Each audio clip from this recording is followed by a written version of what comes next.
Finally, a break.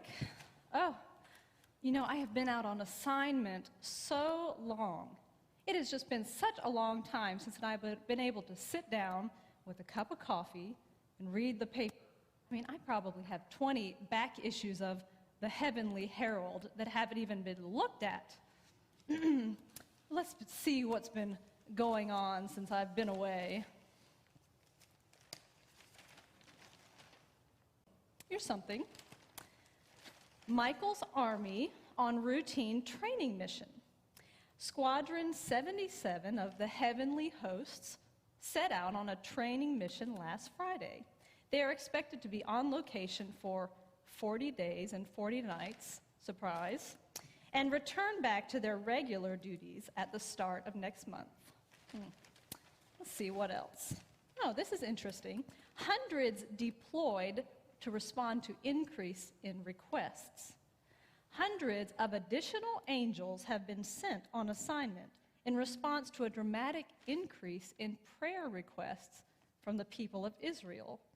The spike in requests seems to be following on the heels of a Judean revival prompted by wilderness preacher John the Baptist.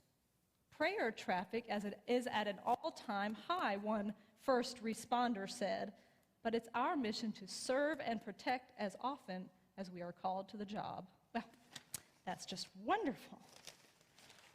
Let's see what else. Oh, here's a good one. Angel Gabriel to publish first-hand account. After 30 long years, Gabriel is finally releasing a play-by-play of the whole Christmas story in his long-awaited book, Hark the Herald, An Angel's Tale. Well, that will be good. So much I've missed in here. Let's see, what else? Oh, okay. Angel Chorus auditions coming up next Friday. Well, I think I've already missed that. Spring robe collection soon to be released. Oh my goodness, finally, Messiah calls first disciples. Oh, I have been waiting for this day. After the baptism of Jesus, I thought, well, he's finally ready to take this show on the road. And then the Spirit drove him out into the wilderness for 40 days and 40 nights? It seemed like an eternity, and I should know. But it looks like he's finally done it. I wonder who he's called. Oh, I bet I know. Let me tell you, I saw this wonderful, rich young ruler the other day as I was flying over Jerusalem. Oh, he was so good looking, and let me tell you, prayerful. He was so prayerful. And his guardian angel told me that he has kept all of the commandments since his youth. I bet he's certain to be one of them. Oh, but the rabbis, there are so many good rabbis in the temple, day in and day out, studying and praying. And they always look so nice. They never have a blemish on those prayer shawls, and every tassel at the corner of every robe is always perfectly knotted, and their yarmulkes always on perfectly straight. From up here, it's disgraceful how many yarmulkes we see just askew atop people's heads. But enough of this. Let's really see who it was. Galilean brothers, Simon and Andrew, were called by Jesus of Nazareth this week to become his first disciples. Quickly afterward, the Messiah went on to call a second brother pair, James and John, sons of Zebedee, to join the growing group. Zebedee, never heard of him. I rarely ever go over Galilee. So many non-believers there. It just breaks my heart. No one near as righteous as those folks up in Jerusalem. Now that is a wonderful bunch. But I digress.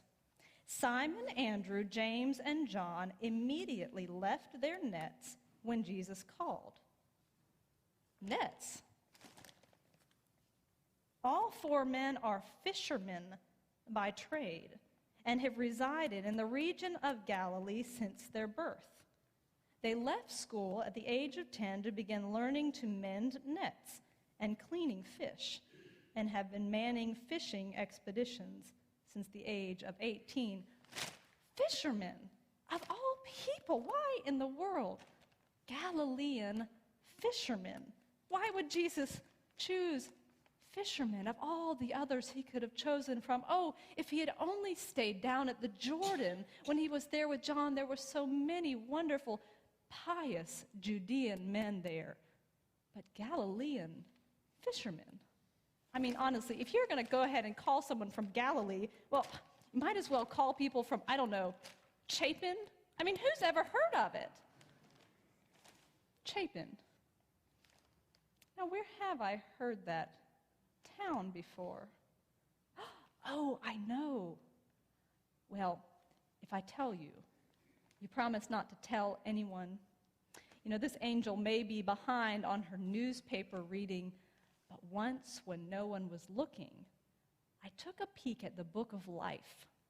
And you know, in the future, those people from Chapin, they end up making a pretty big impact, not only on their community, but all around the world. That's right, I remember, it was people from that Mount Horeb Lutheran Church. They end up sending missionaries to places all around the world, and all of a sudden, you can read about people from Chapin popping up in places all over, like Guyana and Costa Rica. They start sending aid to people you'll never guess where. Tanzania, in Africa. You know, one of the scouts from that group found out that they were having a problem with safe water. They end up raising funds and sending it over there to build wells and safe water systems and even orphan houses for the people who've lost their parents. You know, I read that one of their pastors went over there to do an orphan house blessing himself.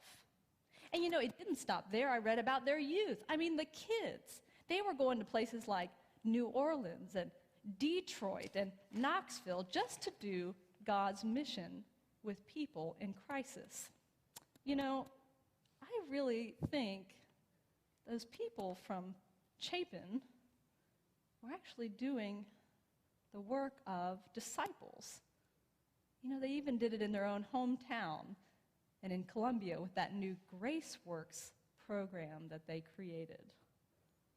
They end up making really excellent followers, and they weren't rich, as I recall, or powerful, or even that good-looking. But now that I think about it, you know, maybe it's not about the one who's called. Maybe it's about the one who calls.